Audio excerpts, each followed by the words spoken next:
always been a giver. I like to make sure everyone around me is taken care of. But while I was doing that, I realized that I was neglecting myself. And so recently, I've been on a journey of trying to rewire that and trying to choose myself first. So I literally took myself on a date to Sevilla, Spain.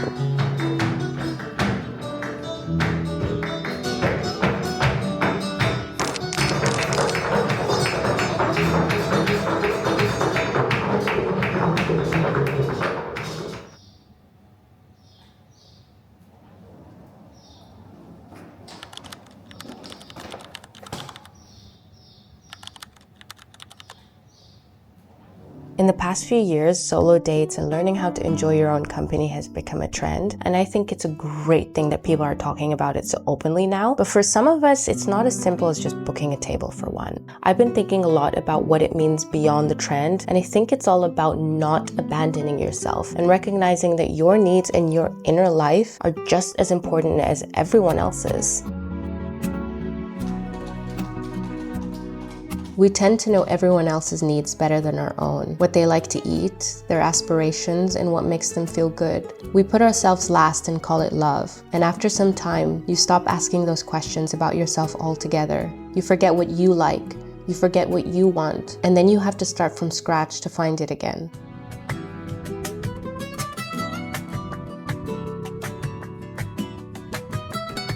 Sevilla is something else. I'm not a stranger to Spain because I lived in Barcelona and Valencia for some time, but I really wanted to experience the architecture and the atmosphere here. And then there are the orange trees. Sevilla is regarded as having the largest concentration of orange trees in the world just scattered around the city. How amazing is that? I really want to see them, but apparently the best time to see them is during the winter time, and I'm here in the summer.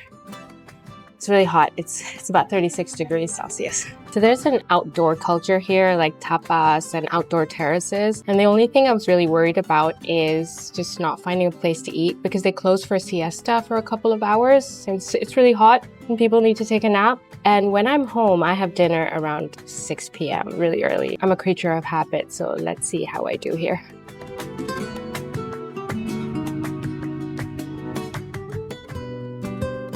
We spend so much time watching how other people live that we start borrowing their lives. We think we should have certain routines to live a soft life, or be up at 4 a.m. to be productive. We absorb it all without questioning whether any of it is actually our decision. Everyone lives differently, so it's important to do something you truly like.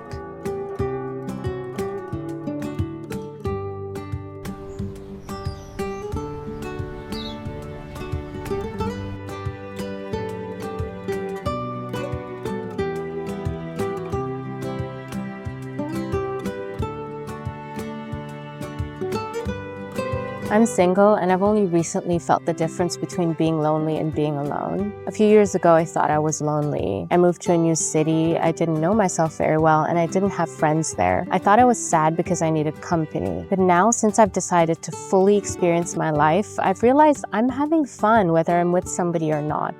It's okay, I'm in solitude and I'm comfortable with it. And I want to say that being comfortable doesn't make you closed off, it's just the opposite. I think it's going to make me better in relationships because I won't be scared to be by myself if anything happens, knock on wood.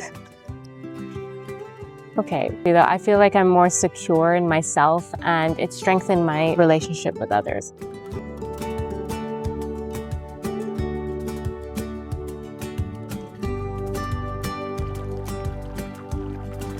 When you spend a lot of time accommodating others, doing the activities they like, and meeting their expectations, you can lose the thread of your own preferences. I've felt the pressure to be who someone else needs me to be, but then you're not even sure what you would choose if it was up to you. When you date yourself, you make every single decision. Where to eat, what to see, how long to stay. You take up your full space with no compromising or deferring to anyone. It's not a phase you grow out of when the right person comes into your life. When you're in a relationship, you still choose yourself. You still have your own preferences, your own inner life, and doing things solo just builds that muscle, so you never lose yourself.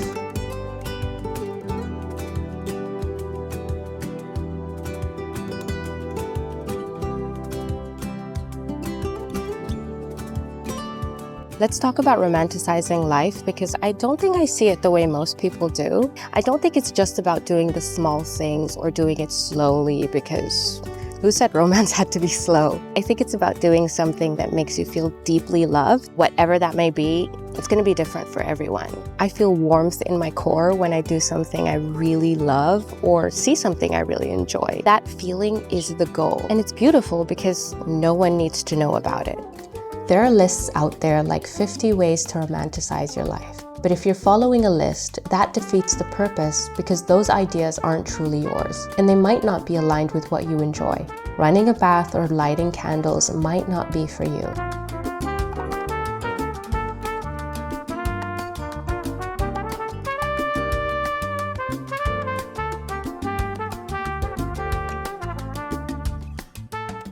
When you do something that's truly for you, the moment feels whole because it's entirely yours. It could be as grand as bungee jumping because you feel free, or taking a nap because sleeping and resting is loving yourself too, right?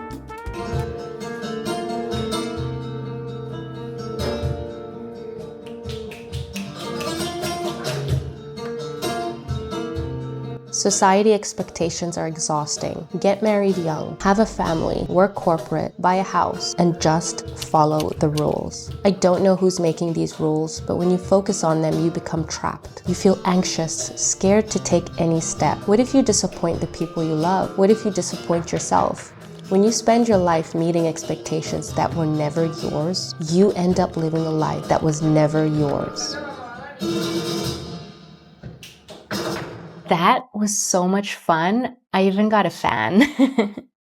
I'm loving this. I used to dance a lot actually back in high school, but I stopped when I went into uni. I don't know why. Life just happened. But I'm so glad I got to do this and experience the local culture. Flamenco was an outlet for hardship and oppression back in the 18th century, so it was really special that I got to be a part of that. All right, I gotta get ready for dinner now. I'm a bit nervous to go alone actually, especially to film. So if dinner doesn't make it in the footage later, you know why.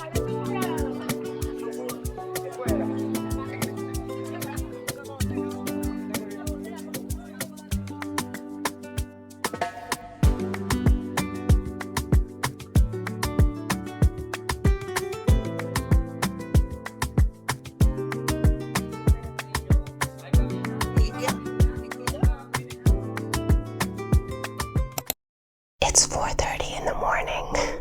Today, I want to talk a little bit about the relationship we have with ourselves. So, I used to punish myself mentally when I disappointed myself. Like, for example, if I didn't finish what I set out to do, or I spoke in a way that wasn't up to my standards. It was always negative self-talk. Especially with people, I always thought they were right, and if I had a different opinion, I felt stupid, like I was wrong, and I didn't want to be the odd one out. It was a constant battle in my head, which meant that I didn't believe in myself or believe I was worth much more than I put myself through.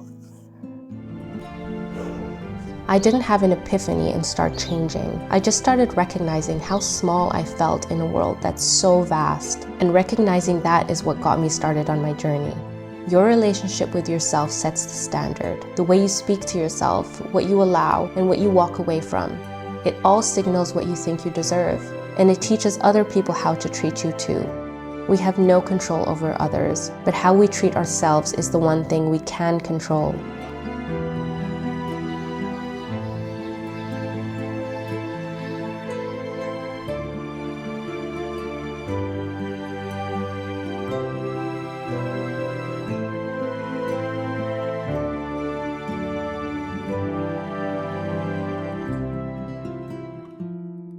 I've been taking small steps to put myself out there more. The world made me nervous, but no one was going to save me. And it's a bit selfish of me to think that way. Everyone has their own problems, and this was my responsibility. Nobody else can do this for you. Your fulfillment, your joy, your sense of self, that's yours to build. And you build it by following what's true for you, like setting your own values and doing the things that make you feel alive.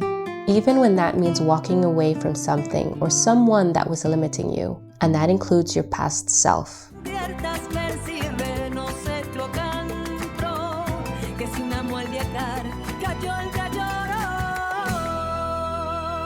This path isn't linear and it looks different for everyone.